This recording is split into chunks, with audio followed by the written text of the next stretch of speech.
Ask 5 people what an AI agent is, and you'll get 5 different answers. Some say it's a chatbot. Some say it's any AI that does something to increase your productivity.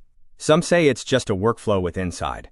In the next 3 minutes, we'll settle it and give you a framework you can use to evaluate any AI agent platform. An enterprise AI agent is software that uses a large language model to interpret information, make decisions, and take actions across business systems on behalf of a person or team within permissions and guardrails set by the organization. 3 capabilities define it. It perceives input, an email, a document, a form, a message. It reasons about what that input requires. And it acts, updating records, routing approvals, generating documents, responding to requests. Notice what's missing from that definition: a chat window. Chat is one way to talk to an agent. It's a deployment channel. The agent is defined by what it does. The confusion exists because 5 different technologies share one label. Picture a spectrum of increasing autonomy. Level 1. The AI assistant. It's conversational.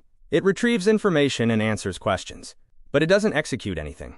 If it can tell you the vacation policy but can't file the request, it's useful for getting information, not for performing actions. Level 2. The AI workflow. A predefined process with AI steps inside it. The path is fixed. The model handles interpretation within that path. Reading an invoice, classifying a ticket, summarizing a document. This is where most production AI automation run today. Combined with a conversational interface, this AI workflow can also become an AI agent. It will be able to perform predefined actions based on predefined system instructions and interact with a user through a chat.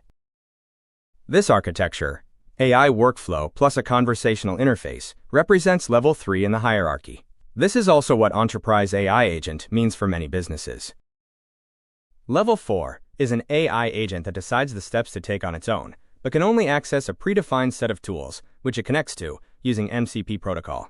This agent can also handle unstructured input and execute multi-step processes, just like the AI workflow-based agent would.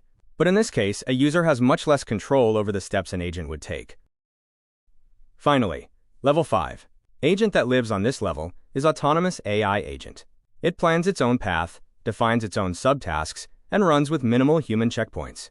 Autonomous AI agents provide maximum flexibility and minimum predictability. They are exciting in a research lab and during demos, but it's pretty much impossible to use these agents in production, especially in the enterprise environment, where agents have to touch financial data or employee records.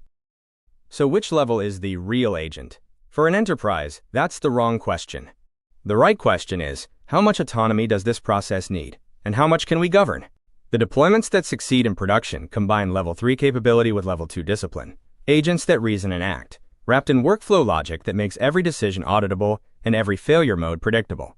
Some vendors call this a deterministic or governed AI agent. When you evaluate any platform, whichever definition their marketing uses, ask 5 questions. What can the agent perceive? What actions can it take? In which systems?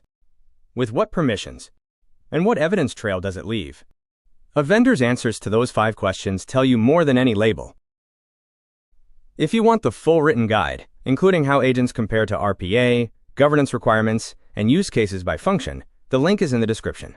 And if your organization is using Google Workspace and looking for a proper solution to build enterprise AI agents, check out Zenphi.